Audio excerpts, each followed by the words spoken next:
Hello' everyone, কি খবৰ আপোনালোকৰ? আশা কৰোঁ সকলো ভালে আছে। মোৰ নতুন এটা ভিডিঅ'লৈ আপোনালোক সকলোকে স্বাগতম জনাইছোঁ। আজি মই আপোনালোকৰ বাবে লৈ আহিছোঁ এৰী লেটা ফ্ৰাই এটা সুন্দৰ ৰেচিপি। এই ব্যঞ্জনবিধ বহুতে আকৌ নাখায়। যিসকলে এই ব্যঞ্জনবিধৰ জুতি লৈ ভাল পায় তেওঁলোকে ভিডিঅ'টোত লাইক এটা কৰি দিব আৰু লগতে ছাবস্ক্ৰাইব কৰি দিবলৈ নাপাহৰিব আৰু কাষতে থকা বেল আইকনটো টিপি দিব, তেতিয়া আমাৰ আহিবলগীয়া ভিডিঅ'বোৰৰ নটিফিকেশ্যন পাই থাকিব। এতিয়া আহকচোন মই এই ব্যঞ্জনবিধ কেনেকৈ ৰান্ধিছোঁ চাওঁ। প্ৰথমে মই টোপোলাটো খুলি লেটাকেইটা উলিয়াই লৈছোঁ। এনেকৈ বইল কৰি থোৱা লেটা টোপোলাকৈ বজাৰত কিনিব পোৱা যায়। এতিয়া লেটাকেইটা ভালদৰে ধুই লৈছোঁ।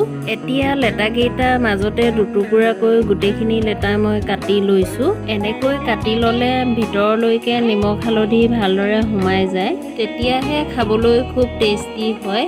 ইয়াতে লেটা 40-45টা মান আছে। এতিয়া মোৰ লেটাখিনি কাটি হৈ গৈছে আৰু ব্যঞ্জনবিধ বনাবলৈ আমাক লাগিব এটা পিঁয়াজ আৰু 4-5টা মান কেঁচা জলকীয়া লৈছোঁ। এতিয়া পিঁয়াজটো মিহি মিহিকৈ কাটি লৈছোঁ আৰু জলকীয়াকেইটাও মই ফালি লৈছোঁ। তাৰ পাছত গেছটো জ্বলাই ফ্ৰাই পেনখন পাতি দিলোঁ আৰু ফ্ৰাই পেনখন গৰম হোৱাৰ পাছতে ইয়াতে দিছোঁ মিঠাতেল। তেলখিনি পাক হোৱাৰ পাছত ইয়াতে দিছোঁ লেটাখিনি।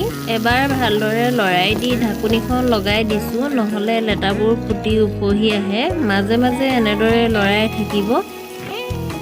এতিয়া ইয়াতে নিমখ আৰু হালধি দিছোঁ। আপোনালোকে নিমখ আৰু হালধি নিজৰ জোখমতে দিব।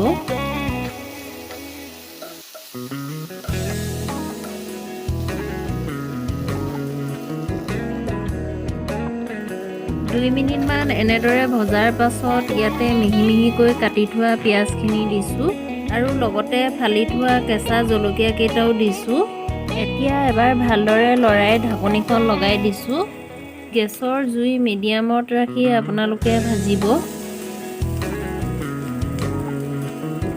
আকৌ 2 মিনিটমান ভজাৰ পাছত মই ইয়াতে মান ধনিয়া পাত কেইখিলামান মোহাৰি দি দিছোঁ। এতিয়া এইখিনি ফ্ৰাই কৰা হৈ গৈছে। এতিয়া মই গেছটো অফ কৰি দিছোঁ। এতিয়া কাঁহীখনত অলপ উলিয়াই মই এনেদৰে সজাই দিছোঁ।